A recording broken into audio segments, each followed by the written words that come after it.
कैसे हैं? तो शुरू करने से पहले यहाँ एक पहेली है। यहाँ जीवन है, वहाँ तुम मुझे पाओगे, लेकिन जीवन के फलने फूलने के लिए अजीवित हमेशा मेरी मदद करेंगे। मैं क्या हूँ? अस्पष्ट। खैर, उत्तर एक पारितंत्र है। जहाँ आपको जीवन मिलेगा, वहाँ आपको एक पारितंत्र मिलेगा। और मैं आपको पृथ्वी पर विभिन्न पारितंत्र ज्ञात करने एक साहसी कार्य पर ले जा रही हूँ।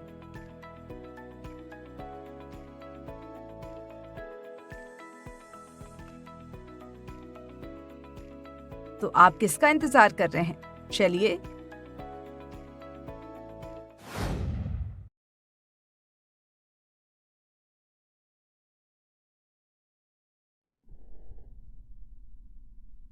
हाय, मैं स्पार्की हूँ। ये मेरा घर है और मैं यहाँ रहता हूँ क्योंकि यहाँ की जलवायु मेरे लिए उपयुक्त है।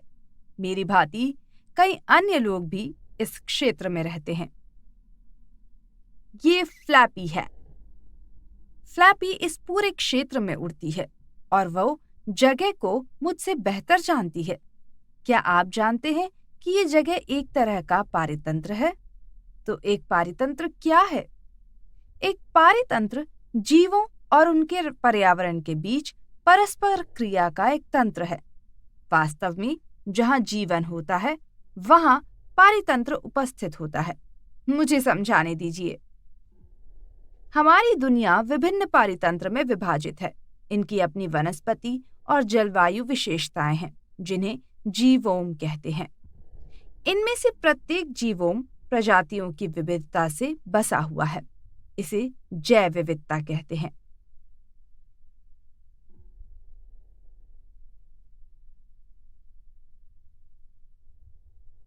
सभी जीवित चीजों यानी जैविक घटकों और अजैविक घटकों जैसे कि भौतिक पर्यावरण के मध्य एक मजबूत अंतर्निर्भरता होती है।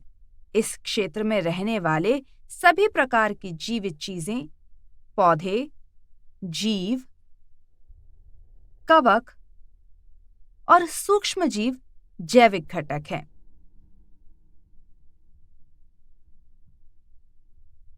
निर्जीव या अजैविक घटकों में सूर्य का प्रकाश, वायु, तापमान, मृदा, जल और जलवायु शामिल हैं। इस प्रकार जैविक और अजैविक घटकों के बीच निरंतर अंतःक्रिया होती है। यहाँ उदाहरण है। घास एक जैविक घटक यहाँ अच्छी तरह से बढ़ती है।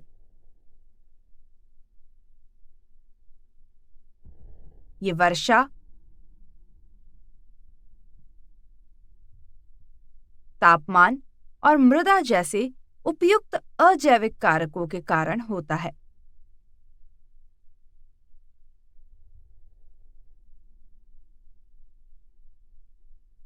इसका अस्तित्व क्षेत्रीय शाकाहारी जीवों पर भी निर्भर है। प्रत्येक पारितंत्र में कई जीव होते हैं। पारितंत्र में रहने वाले एक ही प्रकार के सभी जीव समष्टि निर्मित करते हैं। एक पारितंत्र में विभिन्न जीवों की कई समष्टियां होती हैं।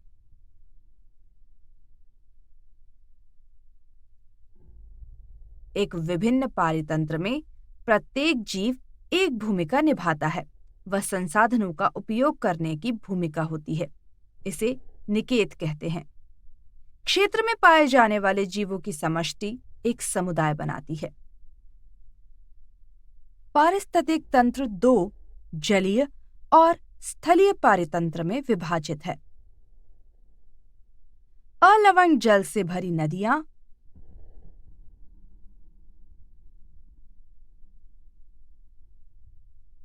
और झीलें और विशाल महासागर जलीय पारितंत्र है, जबकि भूमि पर स्थित क्षेत्र एक स्थलीय पारितंत्र है।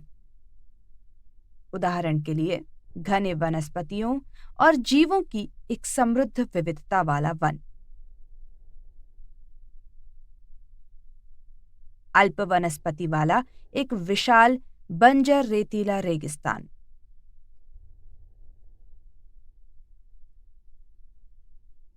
विस्तृत क्षेत्र में फैली एक पर्वत श्रृंखला और फसल उगाने के लिए उपयोग किए जाने वाले विशाल समतल विभिन्न प्रकार के स्थलीय पारितंत्र के उदाहरण हैं।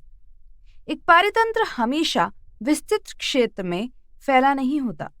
प्रकृति में वर्षा जल का एक छोटा सा गड्ढा भी एक प्रकार का पारितंत्र है। भूमि पर स्थित क्षेत्रों को स्थलीय पारितंत्र कहते हैं। लेकिन क्या आप जानते हैं कि पारितंत्र परिवर्तित हो सकते हैं? कुछ प्राकृतिक और मानव निर्मित कारक पारितंत्र में परिवर्तन ला सकते हैं। यदि एक स्थलीय पारितंत्र लंबे समय तक सूखा रहता है तो उसमें परिवर्तन होता है। वनस्पति मृत हो जाती है और अलवण जल स्रोत सूखने लगते हैं। क्षेत्र में रहने वाले जीवों को जल और भोजन अल्पता का सामना करना पड़ता है, जिसके कारण वे प्रवास करते हैं या अंततः मर जाते हैं।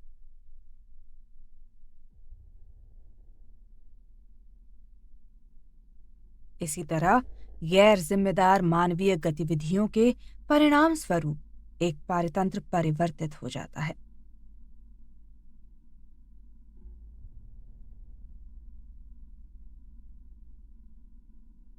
जैसे कि घर निर्माण हेतु स्थान प्रदान करने के लिए भूमि के विशाल क्षेत्रों को साफ करना।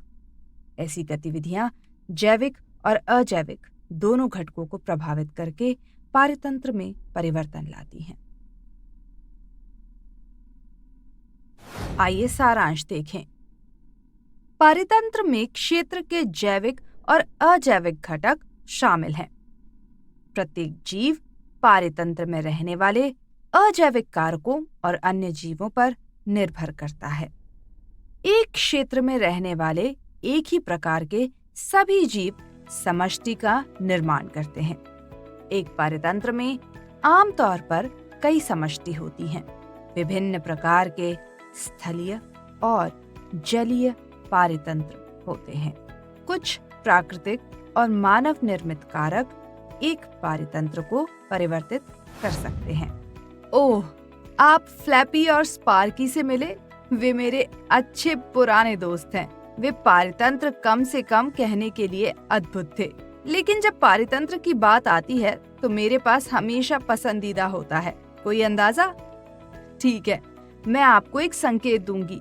ये F से शुरू होता है और T पर समाप्त होता है। वन पारितंत्र के बारे में मुझे आपसे बहुत कुछ कहना है।